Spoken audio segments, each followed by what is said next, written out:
तारीख 7 अक्टूबर 2023 सुबह का वक्त।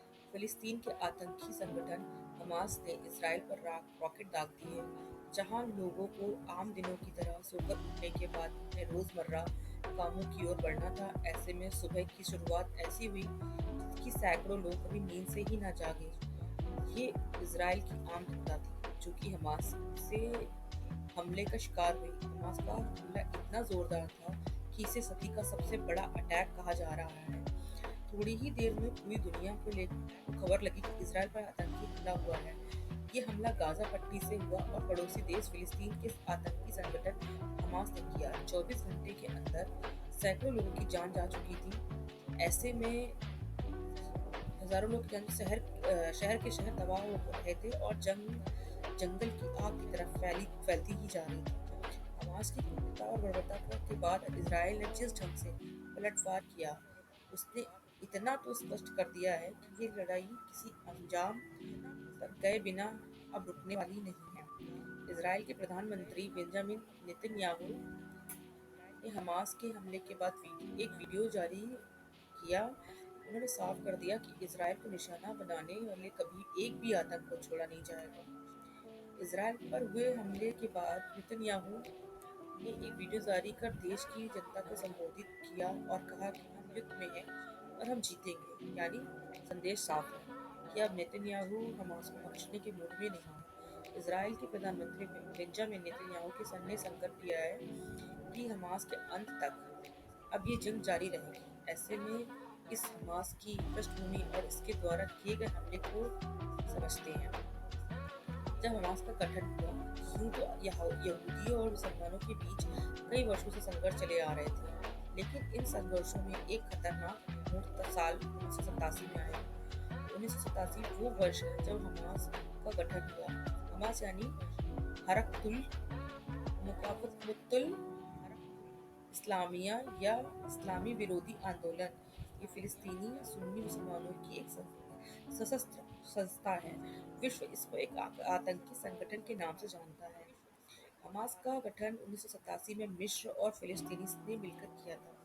इसका उद्देश्य उस क्षेत्र में इजरायली प्रशासन के स्थान पर इस्लामिक शासन की स्थापना करनी थी।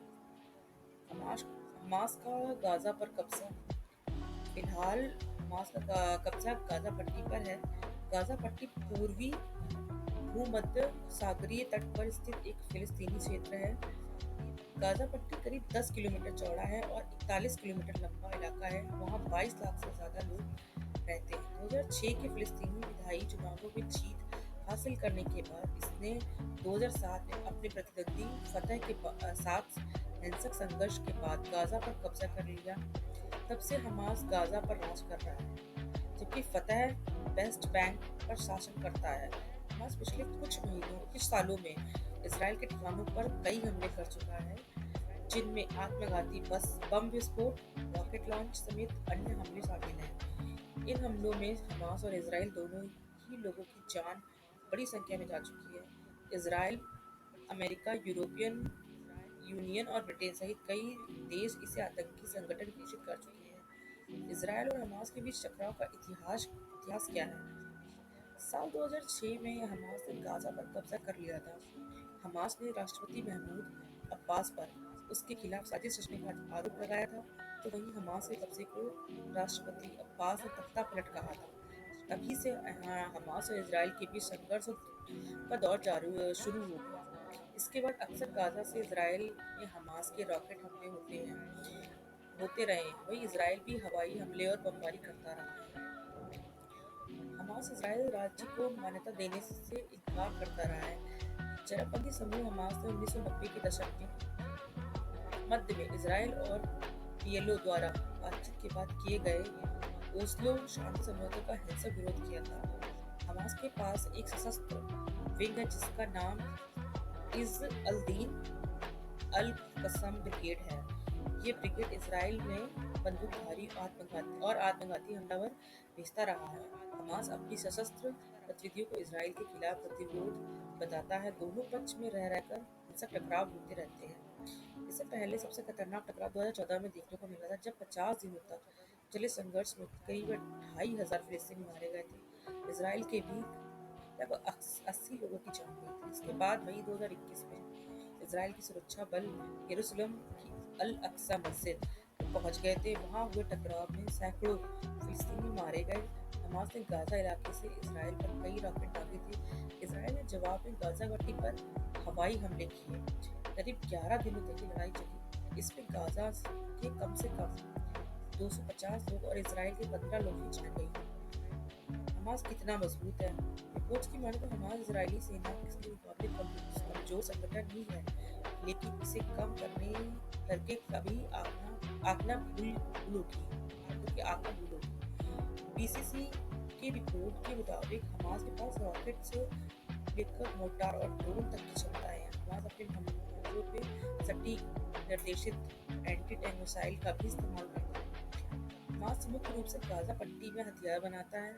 इसराइल का दावा है कि हमास ने ईरान से हथियार बनाने की तकनीक हासिल की है। इसराइल और पर मौजूदा हमले की वजह क्या है?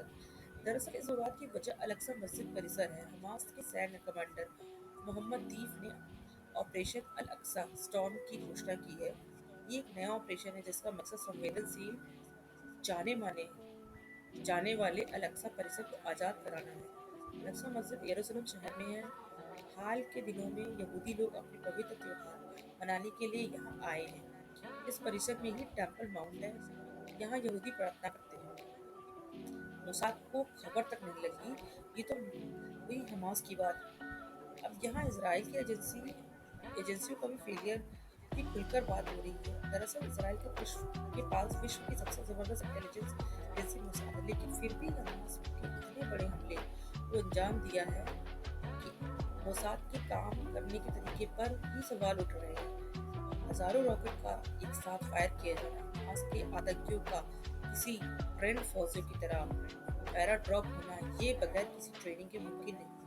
सवाल है कि अगर हमास इस तरह की तैयारी कर रहा था तो दुनिया की सबसे बेहतरीन खुफिया एजेंसी मोसाद क्या कर रही थी? तो फिलहाल ये जो विवाद है वो थमता हुआ नजर नहीं आ रहा है और वार का ऐलान हो चुका है दोनों ही साइड से। देखना होगा कि ये वार कब तक चलेगा और किसकी इसमें जीत होगी। फिलहाल तो इसमें इसराइल का पड़ना बाकी है और